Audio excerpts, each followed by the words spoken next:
The art of smart communication. Speak clearly, think sharply, and build stronger connections.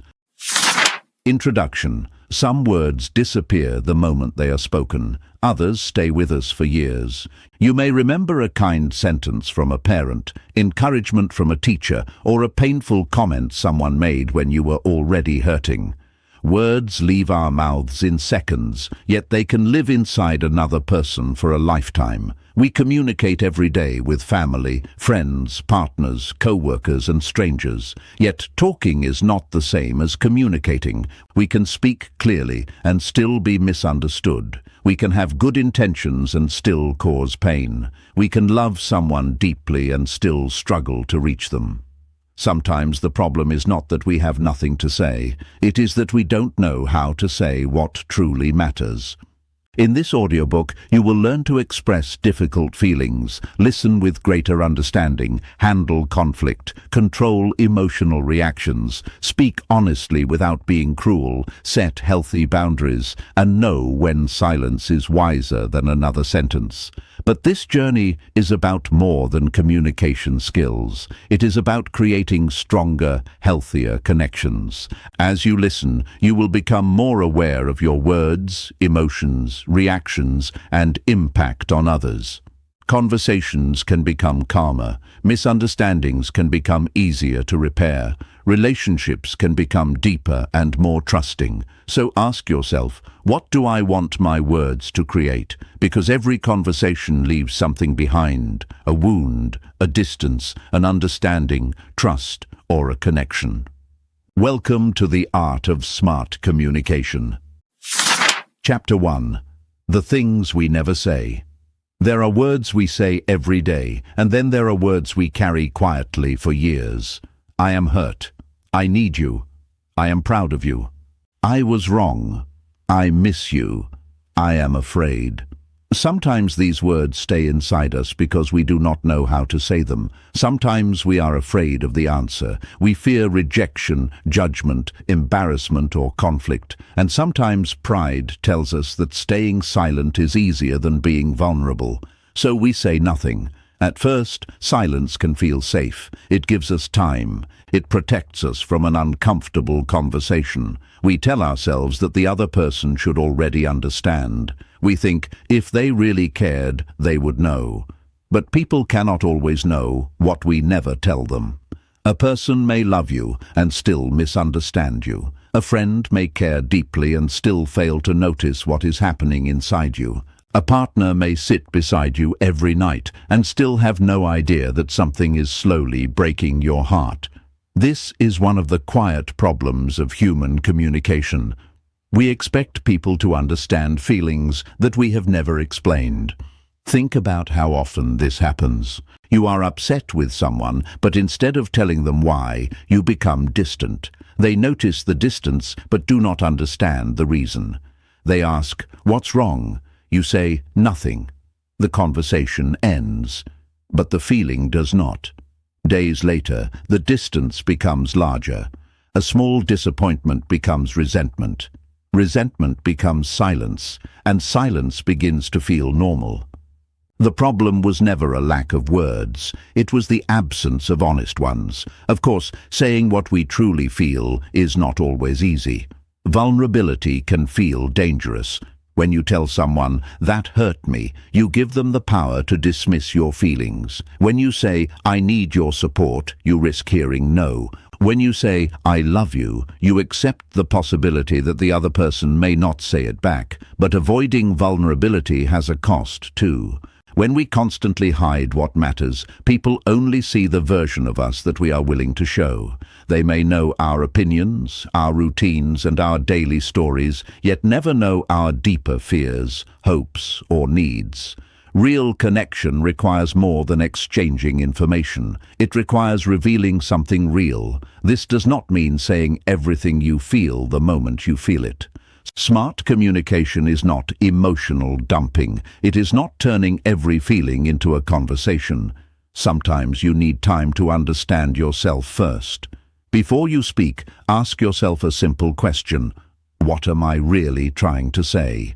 Maybe you are not angry. Maybe you are disappointed. Maybe you are not annoyed. Maybe you feel ignored. Maybe you are not asking for attention. Maybe you are asking for reassurance. When you understand the feeling beneath the reaction, your words become clearer. Instead of saying, "You don't care about me," you might say, "I felt unimportant when you didn't check on me." Instead of saying, "You always criticize me," you might say, "I need encouragement right now more than criticism." The difference may seem small, but it can change an entire conversation. Your goal is not to make the other person feel guilty. Your goal is to help them understand what is happening inside you.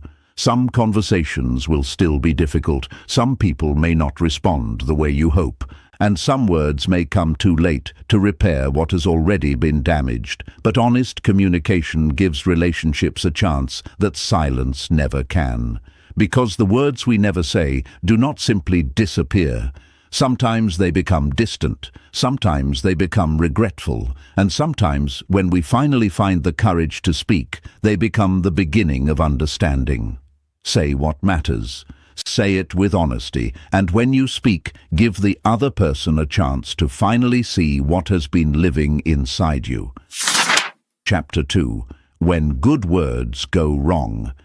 Not every hurtful sentence begins with a bad intention. Sometimes the person speaking genuinely wants to help. A friend says, "You worry too much." A parent says, "I'm only trying to make you stronger." A partner says, "You need to stop taking everything so seriously." The person speaking may believe they are offering support, yet the person listening may hear something completely different. They may hear, "Your feelings are a problem," or "You are too sensitive," or even, "I don't understand what you're going through." The words may sound simple, but the feelings behind them can be very different. This is one of the hardest lessons in communication. Our intention does not always determine the impact of our words. We often judge ourselves by what we meant, while other people experience us through what they heard and felt. We may say, "I was only trying to help," because our intention was good. But if our words made someone feel small, ignored, or misunderstood, our good intention does not automatically erase their experience. Smart communication begins when we learn to care about both sides of the message, what we meant and what the other person received. Imagine that someone you care about comes to you after a difficult day. They tell you that they feel overwhelmed, tired, and worried about something they cannot control. You quickly respond, "Don't worry, everything will be fine." You probably mean to comfort them. You want to make their fear smaller. But what if they did not need reassurance yet? What if they needed someone to understand why they were afraid? Your words were positive, but the timing was wrong. Sometimes people do not need us to remove their feelings. They need us to sit with them while they feel them. We make this mistake often because another person's pain can make us uncomfortable. When someone cries, we want to stop the crying. When someone is angry, we want the anger to disappear. When someone is worried, we want to tell them that everything will be okay. Our instinct is to fix the feeling instead of understanding it, but not every emotion is a problem that needs to be solved. Sometimes being heard is the first form of relief. A simple sentence like, "That sounds really difficult," can be more comforting than a long speech about why everything will work out. Tone creates another layer of meaning. The sentence, "That's fine," can be warm, neutral, or deeply cold, depending on how it is spoken.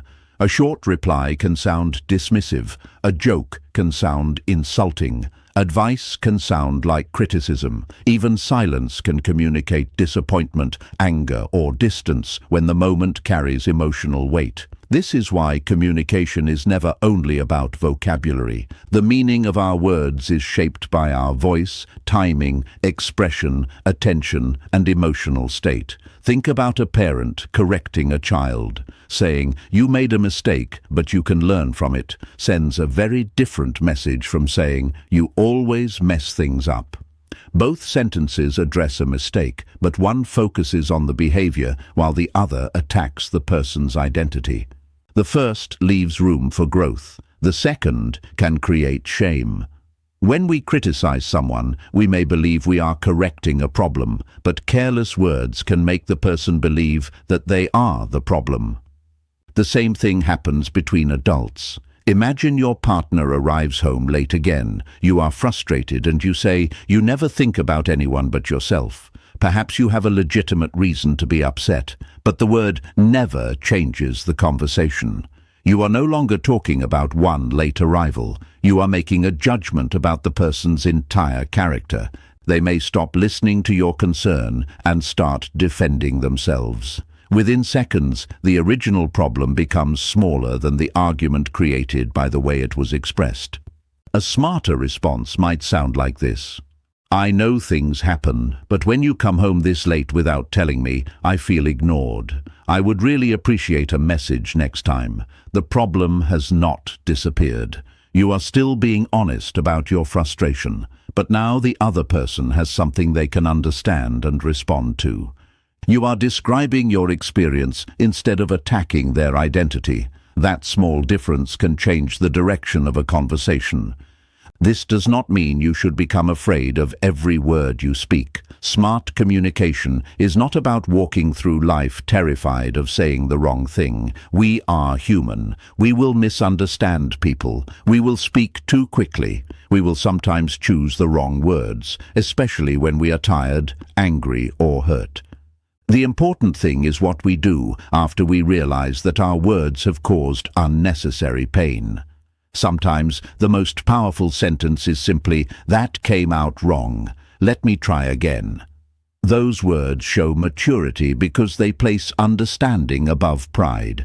Before you speak, it can help to slow down for a moment and ask yourself what the other person actually needs from this conversation. Do they need advice, or do they need to be heard? Do they need an answer, or do they need reassurance? Is this the right time to correct them? Can you make your point without making them feel worthless? These questions do not make communication complicated. They make it more human. The people around us carry histories we cannot see. Someone may be sensitive about failure because of years of criticism. Someone may fear rejection because of a painful relationship. Someone may become quiet during conflict because they learned long ago that speaking up was unsafe. We cannot know every story behind another person's reaction. That is why a little patience and compassion can prevent a great deal of unnecessary damage. Sometimes the smartest communication is not changing the message, but changing the way we deliver it. You can be honest without being cruel. You can disagree without humiliating someone. You can correct a mistake without attacking a person's worth. You can tell the truth while still protecting the dignity of the person hearing it. Words are small, but their consequences are not always small. A sentence spoken carelessly can create distance, while the same truth spoken with patience can create understanding. Good communication is not about finding perfect words every time. It is about becoming aware enough to recognize when your words are building a bridge and when they are quietly building a wall. So the next time you're about to say something important, do not ask only, "Is this what I mean?" Ask yourself, "How might this feel to the person hearing it?" That question can change the way you speak. It can slow your anger, soften your judgment, and help you communicate what matters without creating unnecessary wounds. Because your words do not disappear when they leave you. They land somewhere. They may create comfort or confusion, courage or shame, trust or distance. You cannot control every reaction, but you can choose the care you put into what you say. The goal is not simply to say what you mean. The goal is to say it in a way that gives understanding a chance. Chapter 3. Before you answer, understand. There is a quiet moment in almost every conversation that most of us miss. Someone is speaking, and while they are still trying to explain themselves, we are already preparing our answer. We are thinking about what we will say next, how we will defend ourselves, or what advice we should give. We may look like we are listening, but inside our minds, we are somewhere else. This is why hearing someone is not the same as understanding them. A person can hear every word you say and still completely miss what you mean. Think about a friend who tells you, "I've been feeling lost lately." You might immediately respond, "You need to stay positive." Maybe you mean well, you want to encourage them, but perhaps they were not asking for motivation. Perhaps they were trying to tell you that they felt alone. Sometimes the fastest answer is not the most helpful one. We have become comfortable giving solutions. When someone shares a problem, we want to fix it. When someone is sad, we want to make them happy. When someone is confused, we want to explain. But people are not always looking for solutions when they speak. Sometimes they are looking for a place where their thoughts can exist without being judged. Imagine someone coming home after a difficult day. They put down their bag and quietly say, "Today was terrible." You could say, "Forget about it. Tomorrow will be better." Or you could ask, "What happened?" The second response is only 3 words longer, but it opens a door. It tells the person, "I'm willing to hear you." That feeling can be powerful. When people feel heard, they often become calmer. They stop fighting to prove that their feelings are real. They stop searching for the perfect words. They become more willing to explain what is actually happening inside them. This is why good listening is not passive. It requires attention. You have to resist the urge to interrupt. You have to let someone finish a thought, even when you think you already know where the story is going. You have to listen without immediately comparing their experience to your own. Someone says, "I'm exhausted," and you may be tempted to answer, "I am exhausted too." Maybe you are. But for that moment, the conversation may not be about you. You can share your experience later. First, give them the space to finish theirs. There is also a deeper level of listening. Sometimes people say one thing while feeling something else. A person may say, "I don't care anymore," when what they really mean is, "I care so much that I'm tired of being hurt." Someone may say, "Do whatever you want," while secretly hoping you will stop and ask what is wrong. We should not assume that we always know what someone means, but we can become curious enough to ask, "What do you mean by that? Is something else bothering you? Do you want advice, or do you just want me to listen?" These simple questions can change a conversation because they show that you are not trying to rush the person toward an answer. Listening also means accepting that you may not agree with someone's feelings. Understanding is not the same as agreeing. You can understand why someone is angry without believing their anger is justified. You can understand someone's fear without sharing it. You can understand a different opinion without changing your own. The goal is not to surrender your perspective. The goal is to understand theirs before judging it. This becomes especially important during conflict. When we feel attacked, our natural instinct is to defend ourselves. Someone says, "You never listen to me," and our first thought may be, "That's not true. I listened to you yesterday." Now the conversation becomes a competition over facts. But perhaps a better first response would be, "It sounds like you've been feeling unheard." That does not mean you agree that you never listen. It means you recognize the feeling behind the accusation. Once someone feels understood, they are often more willing to understand you too. There is a reason people remember good listeners. They may forget the exact advice you gave them, but they remember the feeling of being able to speak without constantly being interrupted or corrected. You do not need perfect words to become a better listener. You need patience, you need curiosity, and sometimes you need the humility to admit that you do not know what another person is feeling until they tell you. The next time someone speaks to you, resist the urge to prepare your response while they are still talking. Stay with their words. Notice their emotion. Ask one more question. Give them a little more time. You may discover that the conversation becomes deeper without you saying much at all. Because communication is not a race to see who can speak first, respond fastest, or give the best advice. Sometimes the most meaningful thing you can give another person is your full attention. Before you try to be understood, learn to understand.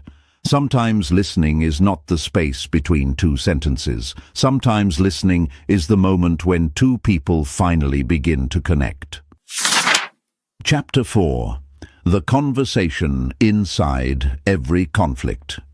A couple sits across from each other after dinner. One person is upset because the other came home late. The words come quickly. "You never think about me. You always make everything a big deal. I can't talk to you about anything. You don't even listen." Within a few minutes, the conversation is no longer about being late. Both people are defending themselves. Both feel misunderstood. Both are trying to prove that their pain matters more. This is how many conflicts grow. The subject we argue about is often only the surface.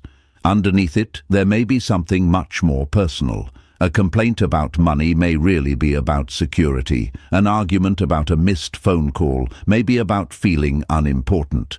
Anger about a small mistake may be hiding disappointment that has been growing for months.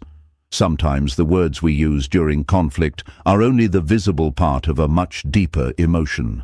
When we fail to notice that deeper emotion, we keep fighting the wrong problem. Think about someone saying, "You never ask how I am." The natural reaction might be to defend yourself. "That's not true. I asked you yesterday." Maybe you did, but perhaps that answer misses the real message. The person may not be counting how many questions you asked. They may be saying, "I don't feel cared for." There is a difference between answering the sentence and understanding the feeling behind it. Smart communication asks us to look beneath the accusation. What is this person really trying to tell me? What fear is hiding behind their anger? What need is hiding behind their complaint? What disappointment has not been spoken clearly? These questions do not mean that every accusation is correct. They simply help us understand why the conversation became emotional in the first place. Conflict becomes especially difficult when we feel attacked. Our mind quickly searches for evidence that we are right. We remember what the other person did wrong. We bring up old mistakes. We use words like always and never because they make our argument feel stronger, but they rarely make the relationship stronger. "You always ignore me" is different from "I felt ignored when you walked away." "You never help" is different from "I need more help with this." "You don't care" is different from "I need to feel that this matters to you." The first versions attack identity. The second version describes experience. When someone feels personally attacked, they often stop listening. Their attention moves from understanding you to protecting themselves. Once that happens, even a reasonable message can become difficult to hear. This is why choosing the right words during conflict matters so much. It is also why timing matters. Not every problem needs to be solved in the hottest moment. When emotions are high, people often say things they do not fully mean. A short pause can prevent a long regret, saying, "I'm too upset to talk about this properly right now. Can we come back to it later?" is not always avoidance. Sometimes it is emotional responsibility. The goal of a pause is not to escape the conversation. It is to return with enough calm to have a useful one. There is another trap that quietly damages relationships: keeping score. "You did this, so I did that." "You hurt me last month, so I have the right to hurt you today." "You forgot my birthday, so I won't care about yours." When communication becomes a record of past injuries, every new conversation carries old wounds into the room. The present problem becomes connected to everything that happened before it. At some point, two people are no longer discussing what happened today. They are fighting about the entire history of their relationship. That is exhausting. Healthy communication does not require pretending the past never happened. Some mistakes need to be discussed. Some patterns need to change. But there is a difference between remembering the past to understand a pattern and using the past as a weapon. A difficult conversation becomes more productive when both people can say what happened, how it affected them, and what they need now. That last part matters. Many arguments describe the problem but never explain what would make things better. "I feel ignored" is important. "I would like you to put your phone away when I'm talking to you" gives the other person something they can act on. Clear communication gives people a path forward. Of course, not every conflict can be solved by better words. Sometimes people have different values, different needs, or different expectations. Sometimes one person refuses to listen. Sometimes the healthiest choice is to create distance. Communication cannot guarantee that every relationship will survive, but it can help you understand what is actually happening. The next time a conversation becomes tense, listen carefully to what is being said. Then listen for what may be underneath it. The angry words may be carrying fear. The criticism may be carrying disappointment. The silence may be carrying hurt. You do not have to agree with everything you hear. You simply have to become curious enough to understand it, because the purpose of a difficult conversation is not always to prove who is right. Sometimes it is to discover what both people were really trying to say. And when you finally reach that deeper truth, the argument may look very different. Two people who seem to be fighting about a small event may realize they were both asking for the same thing: to feel valued, respected, heard, and loved.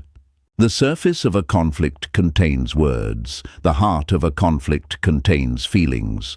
Learn to listen to both, and you may find that the conversation you feared is actually the conversation your relationship needed. Chapter 5. Say the hard thing with a soft heart.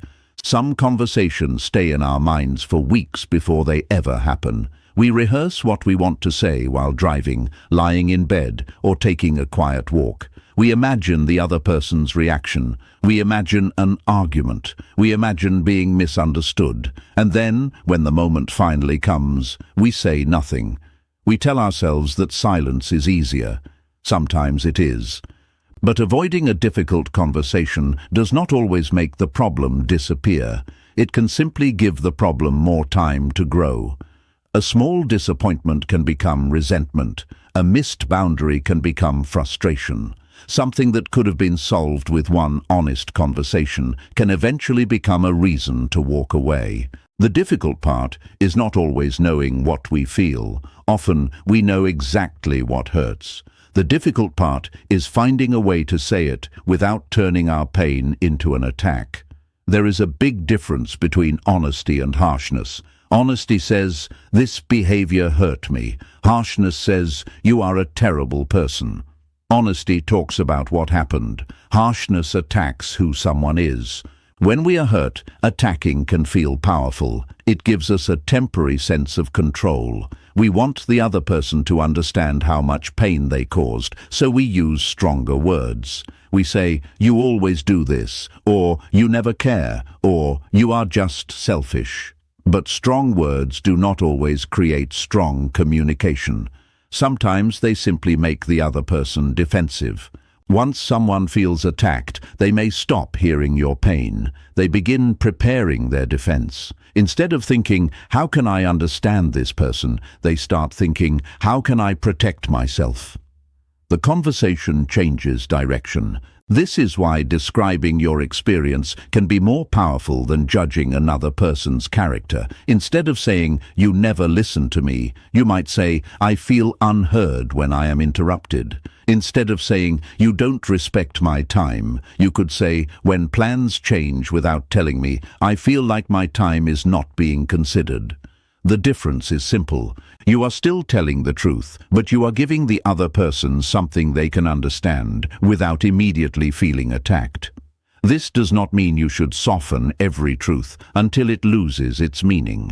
Kindness should not become a way of avoiding honesty. There are moments when you need to say something clearly. You may need to tell someone that their behavior is unacceptable. You may need to say no. You may need to admit that a relationship is hurting you. You may need to ask someone to change a pattern that has continued for too long. Being kind does not mean being silent. Sometimes kindness requires courage. Think about boundaries. Many people struggle to set them because they are afraid of disappointing others. They say yes when they want to say no. They accept disrespect because they do not want conflict. They keep explaining themselves because they hope the other person will finally approve of their decision.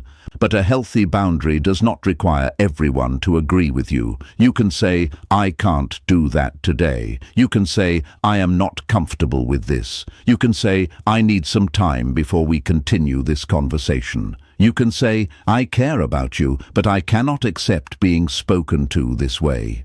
These sentences are not cruel. They are clear. The problem is that many of us were taught to confuse kindness with pleasing everyone. We believe that being a good person means never making anyone uncomfortable. But honest communication sometimes creates temporary discomfort because the truth itself can be uncomfortable.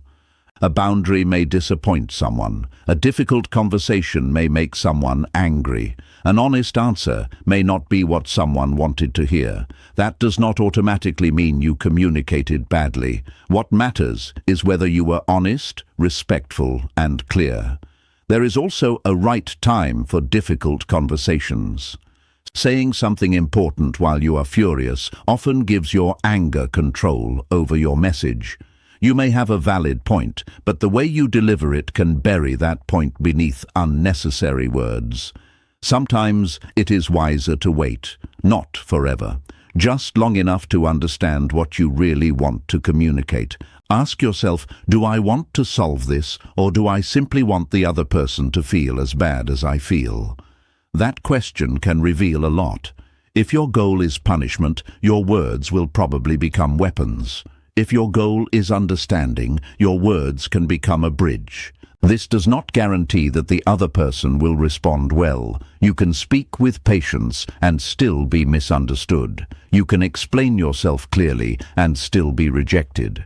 You can communicate with kindness and still discover that someone does not want to change. That is one of the hardest truths about communication. You control your message. You do not control the listener. Your responsibility is to speak honestly and respectfully. Their responsibility is to decide what they will do with what they hear. There are also moments when an apology becomes necessary. Saying, "I'm sorry," can feel difficult because pride wants to protect our image. We worry that admitting a mistake will make us look weak. In reality, a sincere apology often requires more strength than a defensive explanation. A meaningful apology does not begin with, "I'm sorry if you felt hurt." It begins with recognizing what happened. I was wrong. I shouldn't have spoken to you that way. I understand why that hurt you. I will try to handle it differently next time. These words do not erase the past, but they can open a door that pride keeps closed. The strongest communicators are not people who never make mistakes. They are people who are willing to repair the damage when they do. So when a difficult conversation comes, do not search for perfect words. Search for honest ones.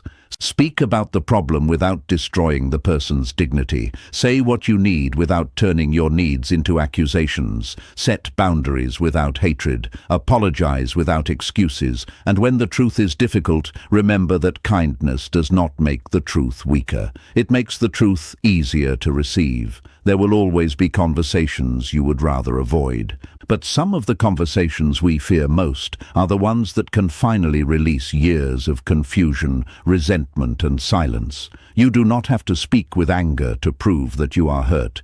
You do not have to become cruel to be strong. You can tell the truth with a steady voice and a soft heart. Say the hard thing when it needs to be said. Say it with courage, say it with respect, and never use honesty as an excuse to hurt someone.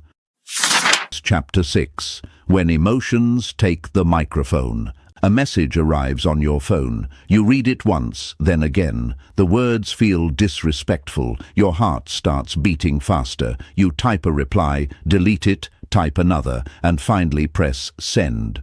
A few minutes later, you wish you had waited. The message may have been worth answering. Your feelings may have been completely real.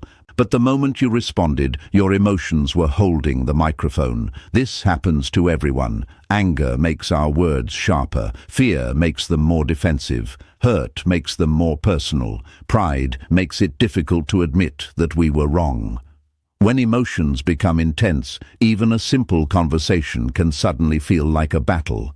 The problem is not having emotions. Emotions are part of being human. They tell us that something matters. Anger can show us that a boundary has been crossed. Sadness can tell us that we have lost something important. Fear can warn us that we feel unsafe. Disappointment can reveal that our expectations were not met.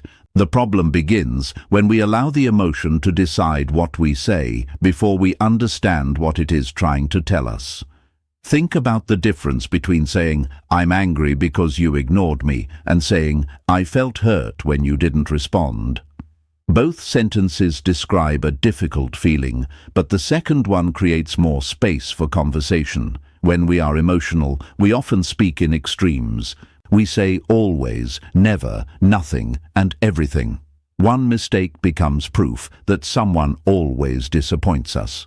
One disagreement becomes evidence that a relationship never works. A single moment suddenly carries the weight of every painful moment that came before it. Emotion can make the present feel larger than it really is. That is why a pause can be powerful. A pause does not mean you are weak. It does not mean you are avoiding the problem.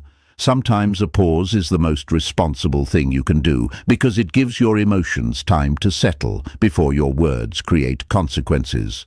You might say, "I'm upset right now, and I don't want to say something I will regret. Can we talk about this later?" That sentence does something important. It protects the conversation without pretending the problem does not exist. Of course, not every pause is healthy. Some people use silence to punish others. They disappear, refuse to communicate, and make the other person guess what went wrong. That is not emotional control. That is emotional avoidance. A healthy pause has a purpose. You step back so you can return with greater clarity. There is another useful habit. Name the emotion before you respond to it. Instead of simply thinking, "I'm furious," ask yourself, what is underneath this anger? Maybe you feel ignored. Maybe you feel embarrassed. Maybe you are afraid of losing control. Maybe you expected appreciation and did not receive it. Sometimes anger is only the loudest emotion in the room. A quieter feeling is standing behind it. Once you understand that deeper feeling, your communication changes. A person who says, "You embarrassed me and I need to understand why that happened," is having a different conversation from someone who says, "You are impossible." The first person is still hurt, but the hurt has become understandable. This is especially important when emotions are directed at people we love.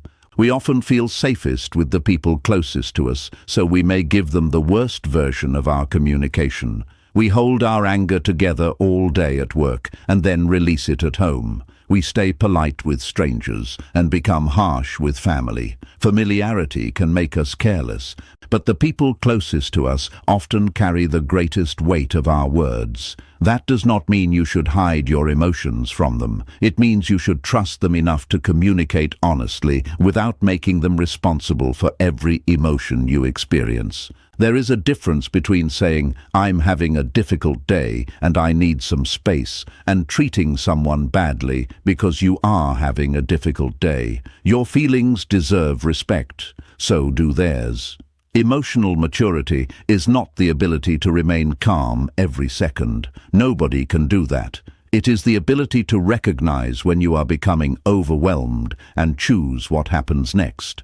You can feel anger without becoming cruel. You can feel fear without becoming controlling. You can feel disappointment without becoming insulting. You can feel hurt without trying to hurt someone back. This is where the pause becomes more than a communication technique. It becomes a form of self-respect. Before sending the message, wait. Before shouting, breathe. Before making a permanent decision during a temporary emotional storm, give yourself time. Ask yourself, will I still want to say this tomorrow? Sometimes the answer will be yes. If so, say it calmly. Sometimes the answer will be no. In that case, the pause may have protected something that matters. There will always be moments when emotions rise faster than reason. The goal is not to become emotionless. The goal is to become aware enough to notice when emotion is taking control, because your feelings deserve a voice, but they do not always deserve the microphone. You are allowed to be angry, you are allowed to be hurt, you are allowed to be disappointed, but you still have a choice about what you do with those feelings.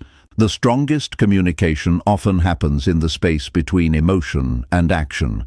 That small space gives you a chance to choose your words instead of being controlled by them. Emotional control is not about silencing what you feel. It is about listening to your feelings without allowing them to speak for you. Chapter 7. The words people remember. A person can forget what you said yesterday and still remember something you told them 10 years ago. Sometimes it is a sentence you barely remember saying. To you, it was an ordinary moment. To someone else, it became a memory they carried through an important part of their life. Perhaps someone once told you, "You can do this," when you were ready to give up. Perhaps a parent said, "I am proud of you," at a moment when you desperately needed to hear it. Or perhaps someone said something cruel when you were already struggling, and those words stayed with you long after the conversation ended. Words have a strange kind of power. They are invisible, yet they can leave visible marks on the way people see themselves. A child who repeatedly hears, "You're not good enough," may eventually stop trying. An employee who hears, "I trust your judgment," may become more confident. A partner who hears, "I appreciate what you do," may feel valued in a way that 100 expensive gifts could never create. This is why communication is more than exchanging information. Every conversation also carries a message about how we see the other person. When you listen patiently, you may be telling someone, "You matter." When you interrupt constantly, you may be telling them, "What I have to say is more important." When you admit a mistake, you may be telling someone, "Your feelings matter enough for me to take responsibility." We do not always realize these messages are being sent, yet people notice them. Think about how easily criticism can become personal. A manager says to an employee, "This report needs improvement." That is feedback about work. But if the manager says, "You are careless," the criticism moves from behavior to identity. One statement says, "Something can be improved." The other can make someone think, "Something is wrong with me." There is a place for honest criticism. People need feedback if they want to grow, but useful criticism points toward improvement. Destructive criticism attacks dignity. The same principle applies at home. A parent can tell a child, "You made a poor choice," without telling the child, "You are a bad person." A partner can say, "What you did hurt me," without saying, "You always ruin everything." A friend can point out a mistake without making the other person feel worthless. Words become powerful when they separate a person's behavior from their identity. People can change behavior. They can learn. They can apologize. They can grow. But when we repeatedly attach a mistake to someone's identity, we can make them believe the mistake is who they are. This is especially important when we speak to people during vulnerable moments. Someone who is already struggling does not hear words the same way they might hear them on a confident day.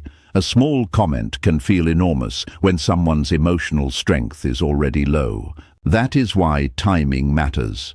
Sometimes the truth needs to be spoken immediately. Sometimes it can wait until the person is ready to hear it. Knowing the difference is part of smart communication. There is also another kind of communication that we often underestimate: appreciation. We may think people already know that we appreciate them. A spouse knows, a parent knows, a friend knows, an employee knows. But knowing and hearing are not the same thing. People need to hear appreciation. Say, "Thank you for being there." Say, "I noticed how hard you worked." Say, "I am proud of you." Say, "I don't say it enough, but I appreciate you." These sentences cost almost nothing, yet they can carry enormous emotional value. Many people spend years waiting for words that could have been spoken in seconds. The same is true of apologies.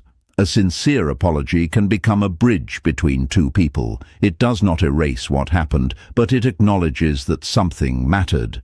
Saying, "I was wrong," can be more powerful than 10 explanations about why you behaved the way you did. Pride often makes apologies difficult because we fear that admitting fault will make us smaller, but the opposite can happen. Taking responsibility can make you more trustworthy. People do not expect perfection from us. They expect honesty. They want to know that when we hurt them, we can recognize it. When we make mistakes, we can own them. When our words go too far, we can come back and repair what we damaged. Not every wound can be repaired with an apology. Some words cannot be taken back. Some relationships change permanently because of what was said. That is why awareness before speaking matters so much. Before you criticize, ask yourself whether your words will help the person grow. Before you correct someone, ask whether the moment is right. Before you speak in anger, ask whether your words will solve the problem or simply transfer your pain to someone else. And before you leave a conversation, consider whether there is something kind you have been meaning to say. Because communication is not only about avoiding harmful words, it is also about using good words while you still have the chance. One day, someone may remember a sentence you have already forgotten. They may remember the way you encouraged them when they doubted themselves. They may remember how you listened when nobody else did. They may remember that you apologized when you were wrong. Or they may remember the moment your words made them feel small. We cannot control every memory people create from our conversations, but we can choose what we put into those memories. Speak as if your words might stay with someone long after the conversation ends, because sometimes they do. Chapter 8. Knowing when not to speak. There are moments when a conversation needs more words, and there are moments when one more sentence can make everything worse. We often think good communication means always having something useful to say. We explain, defend, correct, respond, and fill every quiet moment because silence makes us uncomfortable. But sometimes the wisest form of communication is knowing when to stop. Silence has a strange reputation. We often see it as weakness, avoidance, or lack of confidence, yet silence can also be patience. It can be respect. It can be self-control. It can give another person enough space to finish a thought that they were struggling to express. Think about a heated argument. One person says something hurtful. The other person immediately wants to respond. Then another sentence is added, followed by another. Soon, neither person remembers how the argument started. They are simply throwing words at each other. In moments like this, continuing to speak may not solve anything. It may only give anger more material to work with. A pause can change the direction of a conversation. Taking a breath before responding gives your mind a chance to catch up with your emotions. You may still be angry after that pause, but you are less likely to let anger choose every word for you. There is strength in saying, "I need a moment before I respond." That sentence does not mean you have lost the argument. It means you care enough about the conversation not to damage it while you are overwhelmed. But silence is not always wisdom. Sometimes people use silence to punish. They stop speaking because they want the other person to suffer. They refuse to explain what is wrong and expect the other person to guess. They ignore messages, withdraw affection, or create emotional distance to gain control. That kind of silence does not create peace. It creates confusion. Healthy silence leaves a door open. Unhealthy silence closes the door and makes the other person stand outside wondering what happened. There is a difference between saying, "I need some time to think, but I want to talk about this later," and simply disappearing. The first communicates a boundary. The second creates uncertainty. Smart communication requires knowing the difference. There are also times when someone does not need your advice. They need your presence. We often feel useful when we give answers, but sometimes our advice arrives too quickly. A grieving friend may not need an explanation about why everything happens for a reason. A tired parent may not need another list of things they should do. Someone who has failed may not need to hear how they could have done better. Sometimes they simply need someone beside them. You can say, "I'm here." You can say, "Take your time." You can say, "You don't have to explain everything right now." These simple words can carry more comfort than a long speech. Silence also becomes valuable when you realize that the conversation is no longer productive. There are people who argue to understand and people who argue to win. If someone has decided that nothing you say will ever be enough, continuing to explain yourself may only drain you. You do not have to answer every accusation. You do not have to defend yourself against every misunderstanding. You do not have to prove your worth to everyone. Sometimes walking away from an argument is not giving up. It is choosing not to participate in a conversation that has lost its purpose. Of course, there is a danger here. Some people use the idea of knowing when not to speak as an excuse to avoid uncomfortable conversations. They remain silent because honesty feels difficult. They never say what hurts them. They never ask for what they need. They never address problems until the relationship becomes filled with quiet resentment. That is not smart silence. That is fear wearing the mask of peace. If something matters, it may need to be said. If someone has crossed an important boundary, you may need to speak. If a relationship is slowly breaking because of a problem, silence will not repair it. Wisdom is knowing which situation you are facing. Ask yourself, am I staying quiet because this moment needs patience or because I am afraid to be honest? That question can reveal the difference between peace and avoidance. There are moments when silence allows another person to think. There are moments when it gives you time to calm down. There are moments when it protects a relationship from unnecessary damage. But there are also moments when silence allows a problem to grow. Good communication requires both courage and restraint. You need courage to speak when your voice matters. You need restraint to remain quiet when speaking would only create more harm. This balance becomes especially important when someone is emotional. When a person is crying or angry, our instinct may be to explain ourselves immediately. We want them to understand our side, but if they are overwhelmed, they may not be able to hear it yet. Sometimes the best response is to wait. Let the emotion settle. Let the person breathe. Then return to the conversation when both of you are able to listen. Silence can also help us hear ourselves. When life becomes noisy, we rarely notice what we truly think or feel. A little quiet can reveal what anger was hiding, what fear was protecting, or what decision we have been avoiding. You may discover that you were not actually angry, you were hurt. You may discover that you did not want to win the argument. You wanted to feel valued. You may discover that the words you were preparing to say were not really what you wanted to communicate at all. That is the quiet power of a pause. It creates space between emotion and action. In that space, you can choose. You can choose to speak. You can choose to listen. You can choose to wait. You can choose to walk away, and sometimes that choice can protect a relationship, protect your dignity, or simply protect you from becoming someone you do not want to be.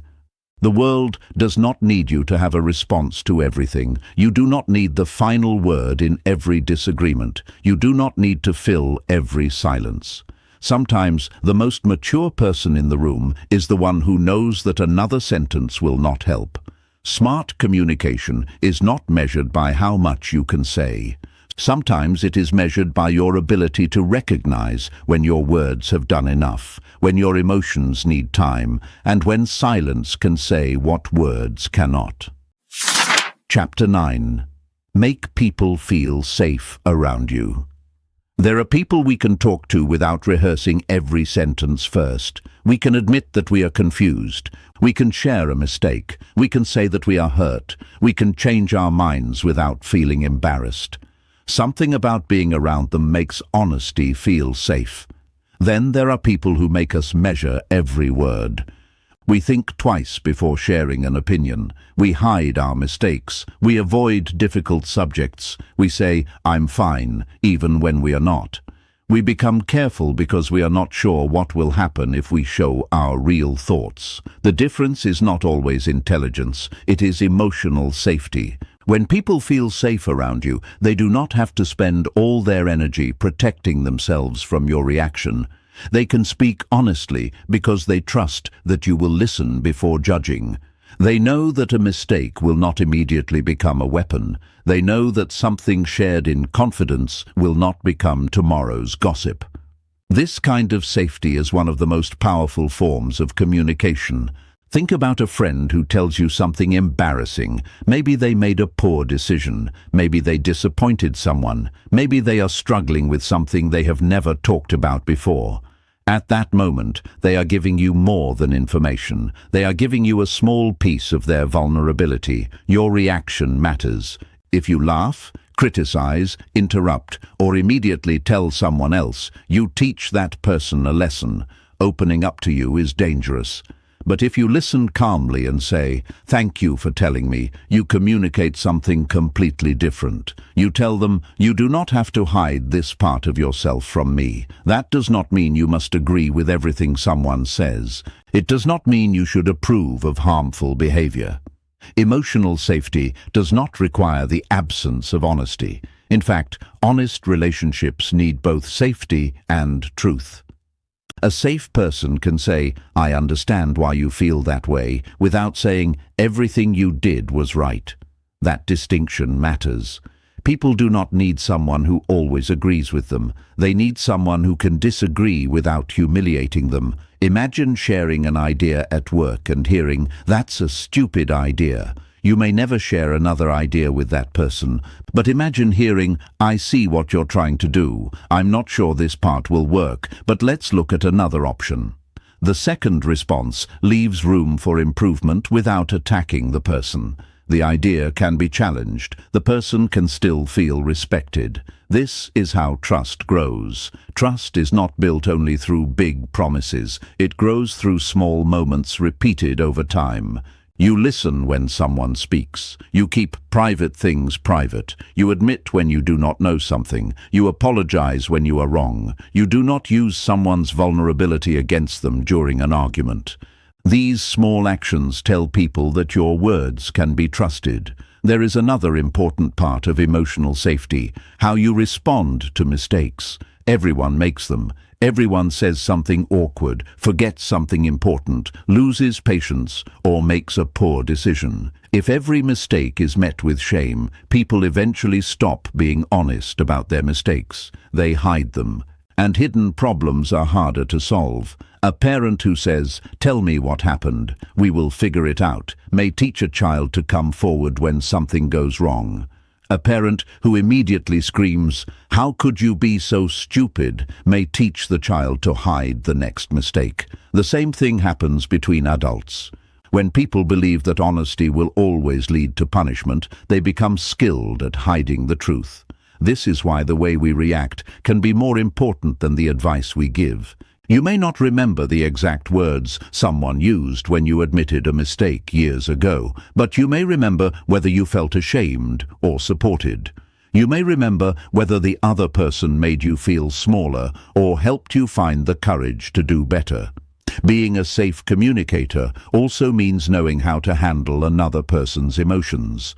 If someone is crying, you do not always need to stop the tears. If someone is angry, you do not always need to defeat their argument. Sometimes your calm presence can communicate more than an explanation. You can say, "Take your time." You can say, "I'm listening." You can say, "We can talk about this without attacking each other." Simple words can create a different emotional environment. Of course, you cannot make every person feel safe. Some people carry experiences that make trust difficult. Some may need more time before they open up. Your responsibility is not to force anyone to become vulnerable. It is to make sure that when they choose to speak, your reaction gives them a reason to trust you, and safety should work both ways. You deserve relationships where you can speak honestly too. You should not have to constantly hide your feelings to keep another person comfortable. You should not have to accept disrespect in the name of communication. Healthy connection allows both people to have a voice. The strongest relationships are not those without difficult conversations. They are relationships where difficult conversations can happen without destroying respect. That is what emotional safety makes possible. When people feel safe around you, they can tell you when something is wrong. They can disagree with you. They can admit mistakes. They can ask for help. They can say, "I don't know." They can even tell you that you hurt them. And when someone feels safe enough to tell you that you hurt them, you have been given something valuable, a chance to repair the relationship instead of losing it silently. So pay attention to how people behave around you. Do they speak freely, or do they carefully choose every word? Do they tell you when something is wrong, or do you discover it only after the distance has grown? Do people feel comfortable disagreeing with you? Do they trust you with their difficult truths? These questions can reveal more about your communication than any list of speaking techniques, because communication is not only about the words you send into the world, it is also about the emotional space you create for others. Some people make every conversation feel like a courtroom. Others make it feel like a safe place to be human. Choose to become the second kind of person. The best communicators do not simply make people feel heard. They make people feel safe enough to be honest, vulnerable, imperfect, and completely human. Chapter 10. Leave people better than you found them. A conversation can end in seconds, but its effect can stay much longer. Someone can walk away from you feeling lighter because you listened. Someone can leave feeling stronger because you encouraged them. Someone can carry a new sense of courage because you believed in them when they did not believe in themselves. But the opposite is also true. A person can leave a conversation feeling smaller. They can replay your words on the way home. They can wonder why they trusted you. They can carry the feeling of being ignored, judged, or misunderstood long after you have forgotten the conversation. This is why communication is not only about what we say, it is also about what we leave behind. Every conversation creates something. Sometimes it creates clarity, sometimes trust, sometimes courage, sometimes distance. The question is not whether your words will have an effect. They will. The better question is, what kind of effect will they have? We often measure communication by whether we successfully made our point. We want people to understand our opinion. We want to win the argument. We want to prove that we were right. We want the last word. But winning a conversation does not always mean winning the relationship. You can prove that you were right and still make someone feel unimportant. You can have the better argument and still lose someone's trust. You can speak with perfect logic and still fail to connect. Smart communication asks us to look beyond the moment. Instead of asking, "Did I win?" ask, "Did we understand each other?" Instead of asking, "Did they agree with me?" ask, "Did I treat them with respect?" Instead of asking, "Did I say everything I wanted to say?" ask, "Did I leave room for them to speak too?" These questions change the purpose of communication. They move us away from performance and toward connection. Think about the people you remember most warmly. They may not have been the funniest people in the room or the most impressive speakers. Perhaps they were the people who made you feel comfortable being yourself. They listened without constantly checking their phones. They remembered small details. They noticed when something was wrong. They encouraged you without making you feel weak. Their communication had a quality that cannot be learned from vocabulary alone. They made you feel seen. That may be one of the greatest gifts we can give another person. To be seen means more than being noticed. It means someone pays enough attention to understand that you are carrying something, even when you have not explained it perfectly. A friend notices that your voice sounds different. A partner remembers something that has been worrying you. A colleague recognizes your effort instead of noticing only your mistakes. A parent tells a child, "I know this is hard, but I believe you can handle it." These moments may appear small, but small moments often become the memories that shape relationships. This is why appreciation matters. Many people assume that others already know how they feel. They think, "My family knows I love them. My partner knows I appreciate them. My team knows I'm grateful." Maybe they do. But why make people guess? Say it. Tell someone you appreciate them. Tell someone that their effort matters. Tell someone that you are proud of them. Tell someone that you are glad they are in your life. Communication is not only for solving problems, it is also for strengthening what is already good. The same principle applies to apologies. Sometimes we hold on to pride because we think saying sorry makes us weaker. But a sincere apology can be an act of strength. It says, "My relationship with you matters more than protecting my ego." A real apology does not need a long explanation. Sometimes the most powerful words are simple. "I was wrong. I hurt you. I should have handled that differently. I'm sorry. I will do better." These words cannot change the past, but they can change what happens next.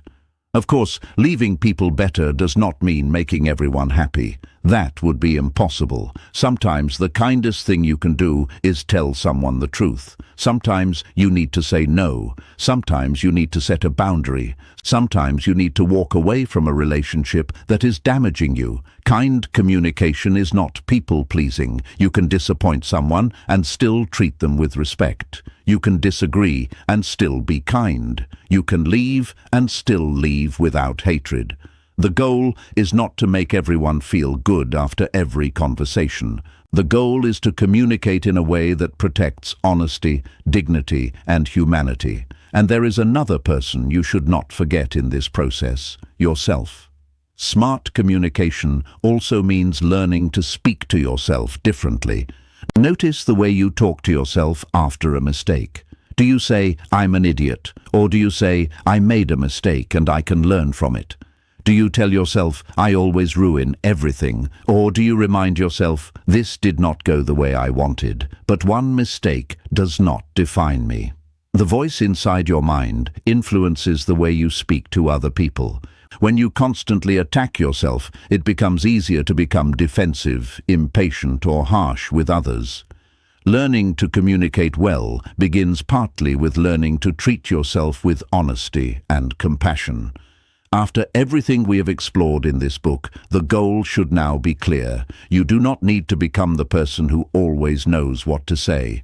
You need to become the person who thinks before speaking, listens before judging, pauses before reacting, tells the truth without cruelty, and creates enough safety for others to be honest. You will still make mistakes. You will still lose your patience sometimes. You will still say things you wish you had said differently. That is part of being human. What matters is what you do next. Repair when you can. Apologize when you are wrong. Listen when someone tells you that you hurt them. Speak when silence is causing harm. Stay quiet when words would only create more damage. And remember that every conversation is an opportunity to reveal something about the person you are becoming. One day, people may not remember every conversation they had with you. They may not remember the advice you gave or the arguments you won, but they may remember how they felt around you. They may remember that you listened, that you respected them, that you made room for their truth, that your words gave them courage instead of shame, that when life felt heavy, talking to you made it a little lighter. That is the real art of smart communication, not perfect speech, not winning every argument, not having the cleverest response. It is the ability to use words, silence, attention, and understanding to create something good between human beings. So before your next conversation, ask yourself one simple question. When this conversation ends, how do I want this person to feel? Let that question guide your words, because every conversation leaves something behind. Make yours worth remembering. Speak clearly, think sharply, listen deeply, and whenever you can, leave people a little better than you found them. You have reached the end of this book, but your communication journey does not end here. The real lessons begin in the conversations waiting for you outside these pages. Perhaps there is someone you need to listen to more carefully. Perhaps there is an apology you have been avoiding. Perhaps there is a difficult truth you need to speak. Or perhaps there is someone in your life who simply needs to hear, "I understand," "I appreciate you," or "I'm here."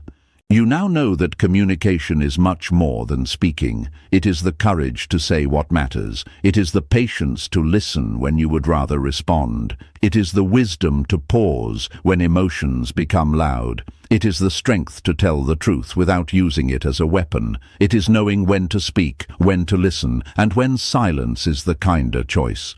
You will not communicate perfectly every day. Nobody does.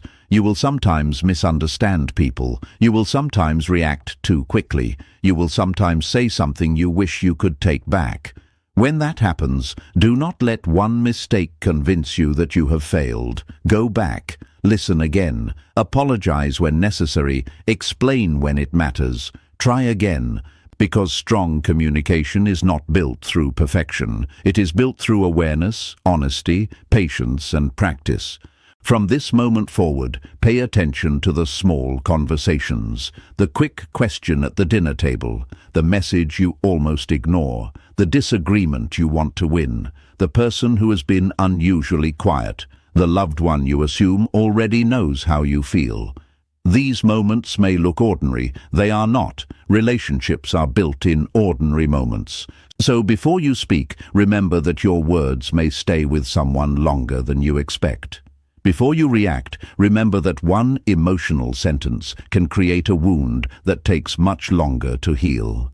Before you remain silent, ask yourself whether your silence is protecting peace or simply hiding fear. And when you have the opportunity to make someone feel heard, valued, respected, or understood, take it.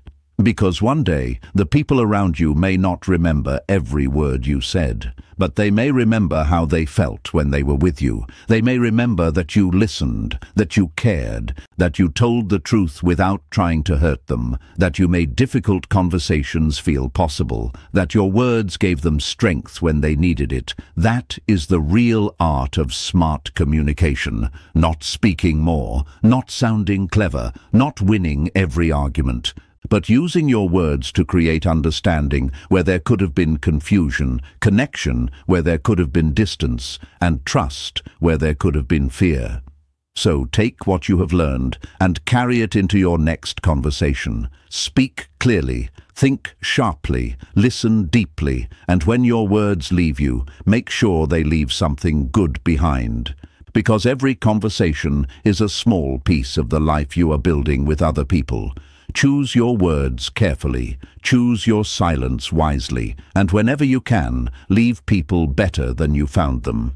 Thank you for listening to The Art of Smart Communication.